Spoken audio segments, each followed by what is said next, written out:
کاک محەممەد لە شاری چەمچەماڵی خۆشەویستەوە.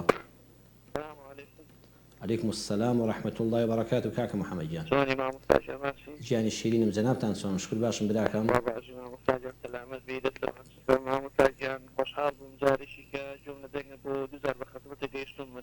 من لخزمة جنابتان سوس فاصل دكم خزمتان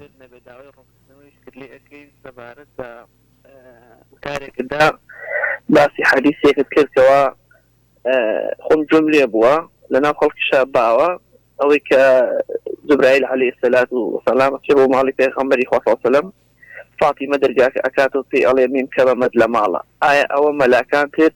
ئەڵێن ئەمە حەدیث نییە و ئەسڵ و ئەساسی نییە دوو لە ڕووی تۆ تەبان تۆ بێگومانە بێ بەڵگەیەکی زانستیت هەبێ ڕوونکردنێکمان ئەوێ ئەمە حەدیثە یاخود بەسەرهاتە یاخود چیە ئەگەر عەزێر نەبێ چونکە من خۆم زۆر لە مەلای ترم بیسوالن حەدیث نییە بەسەر چاو کاکە محەممەد گیان بەسەر چاو هەموو پرسیارێکی خۆی هەیە سپاس بۆ جەنابەت هەموو پرسیارێک حەقی کردنی هەیە و هەموو پرسیارێک وەڵامی خۆی هەیە بەسەر هەردوو چاوان وەڵامی جەنابەت دەدەمەوە هەموو کەسێک کە پرسیارێکی ئەوە من ئەو پرسیارە لە شتە لە دڵی خۆم و زۆری خەڵکی شاهەبوو زۆر سپاس دەکەم بەسەر هەردوو چاوان کاکە محەممەد گیان سپاس بۆ جەنابەت لە خزمەتم کاکە محەممەد گیان. کاکە محەممەد فەرمووی لە شاری چەمچەماڵی خۆشەویستەوە حەدیثێکت خوێندۆتەوە جوبریل کە بە زمانی کوردی لە فاتیمەی پرسی بێ بەڕێزان ئێمە هیچمان لە پێغەمبەر صلی الله علیه وسلم شتمان نەبیستووە دەکرێ ئەم حەدیثە پلەی حەدسن نەبێ یان ضعیف بێ یان تەنان لە مەوزوعاتیش بێ. مامۆستای خوا لێ خۆش بوو پرۆفیسۆر دکتۆر سەلام ناوخۆش کتێبێکی هەیە بەداخەوە خەڵک کە خۆی ناخوێنێتەوە و ئەزانە تۆش ناخوێنیەوە بابە ئەو کتێبە دەستگای ناوەندی تەفسیر جەنابی مامۆستا موخلی سوان کە ناوەندێکی ڕۆشنبیری ئەکادمی ئیسلامی گەورەی هەموو کوردستان و شاری هەولێرە کتێبەکە ئێستاوە لە بازاڕە هەیە توێژینەوەیەکی زانستیە لەسەر کورد بابەتەکە ناوی کتێبەکە ناوی ئەوەیە کوردستانی ساسانی و کوردستانی ڕۆمی. ئەم کتێبە مامۆستا کاتێک کە کۆڕۆنا بەداخەوە وفاتی کرد پرۆفیسۆر سەلام ناوخۆش بەرگی یەکەمی لە دەرچوو بە هەدیە بۆ خۆشی بەدیاری بۆ منی هێنا لەگەڵ جەنابی دکتۆر عوسمان عەلیدا هەردووکیان بە یەکەوە هاتن بۆ لەم کتێبەکەیان بۆ هێنان بابەتێکی توێژینەوەی زانستی لەسەر میلەتی کورد پەیوەندی بە ئاینی ئیسلامەوە ئالەو کتێبەدا لە بەرگی یەکەمە کاکە محەممەدیان هەر خوێنەرێک دەچێت ئەوە نووسینگەی تەفسیر جەنابی مامۆستا موخلی سوان کتێبەکە ئەوان ناوەندێکی ئیسلامی ئەکادمی گەورە چاپی کردووە ئەو خۆ من نە لە زمانی پێ گوێم لێ بۆ من لە کتێب دەنان لەڵی بوخاری لە فڵان شوێناوی بتەوە کتێبەکەش هەیە مەوجودە توێژینەوەی کوردیە و ئەمە بەڕاستی ئێمە میلەتێکی جاویەوە بە زەید بەخۆ دادێتەوە پێغەمبەر صلی الله علیه وسلم جلوبەرگی کوردی لەبەر کردووە هەر لە هەمان کتێبە هەیە و هیچ مامۆستایەکی ئاینیش ناتوانێت ئینکاری بکات کاتێک پێغەمبەر صلی الله علیه وسلم ئیعترافی بە جلی کوردی کردووە بە شڕواڵی کوردی کردووە جلە کوردیەکانی لەبەر کردووە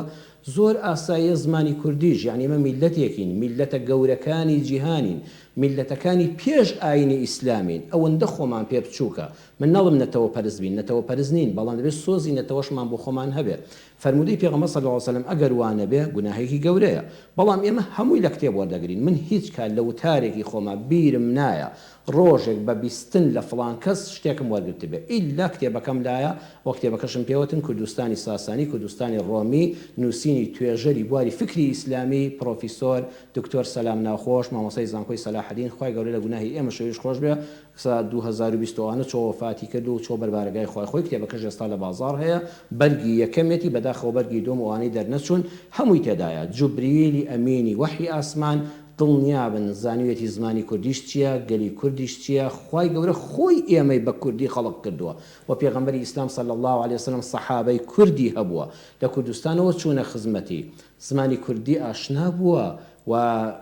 پێغەمبەری خوا صلی الله علیه وسلم ڕێزی هەموو نەتەوەکانی گرتووە چونکە ئەو ڕەحمەتەن للعالەمینە نەک هەر للعەرەب بێ للکورد بێ و فارس بێ بۆ ئینگلیز بێ ڕەحمەتە بۆ هەموو عالەمیان ئێمەش یەکێکی نەعالەمیان کاتێک کە ئاشنا بوو بێ بە جلوبەرگی کوردیمان ئاشناش بۆ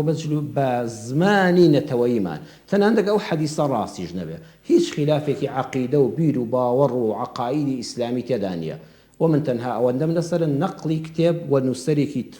بەتوانای بواری فکری ئیسلامی و کاکە محەممەد یەک جاریش مامۆستایەکی ئاینی کە وتاری لەسەر بەندە خوێن بێتەوە تا ئێستا یەک کەس یەک مەلایەک یەک بانکخوازێک یەک ئەوەی لە فەیسبوک قسە دەکات نەهاتووە لە لای خۆم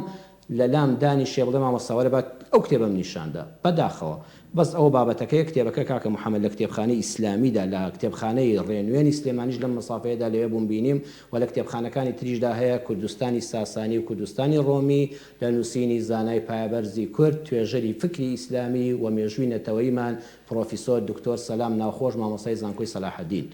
و وفاتی کردووە کتێبەکە ئێستا لە دوای خۆی ماوە بە دەستخەتی خۆی نووسراوە و بەرگی یەکەمێتی بەداخەوە بەرگی دومی هێشتا دەرنەچووە.